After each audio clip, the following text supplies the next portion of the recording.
রূপান্তরিত হয়ে কাফেরদের গর্দান দেহ থেকে বিচ্ছিন্ন করে দিয়েছিল। এটাই নাম ঈমান।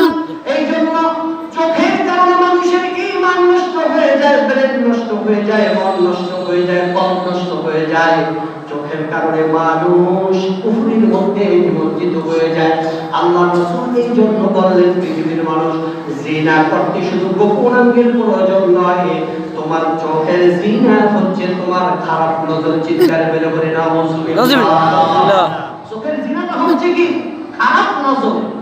আপনি বলতে পারেন আমি আমাকে কন্ট্রোল করে রাখলাম, আমি কোন নারীর সাথে একান্ত জিনায় লিপ্ত হব না, কিন্তু আল্লাহর নবী বলেন না না না, তোমার শুধু লজ্জাস্থানটাই জিনার হাতিয়ার নয়, জিনার জন্য তোমার চোখ আছে, যেটা দিয়ে তুমি জিনার দিকে সর্বপ্রথম ধাবিত হও।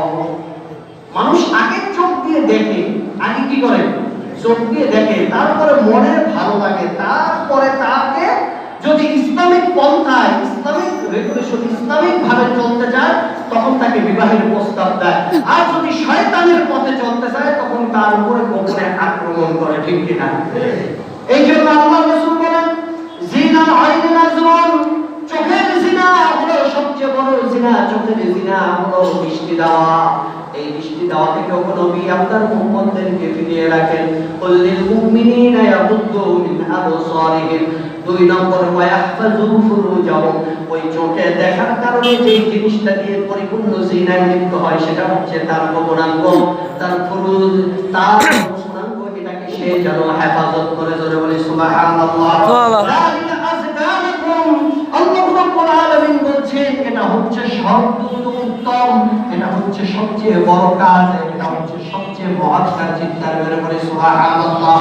আল্লাহ রাব্বুল আলামিন বলেন, ইন্নাল্লাহা খাবীরুম ইন্নাল্লাহা খাবীরুম বিমা ইয়াসনাউন।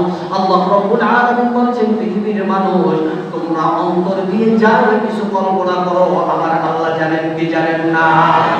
আমরা চোখে একটা জিনিস দেখলাম, দেখার পরে মুখে কাউকে কিছু বললাম না, কিন্তু অন্তরের মধ্যে ওটা দেখার পরে একটা রিঅ্যাকশন হয় কি হয় না? আপনি বাজারে গেলেন কোনো কিছু ক্রয় করার জন্য, সব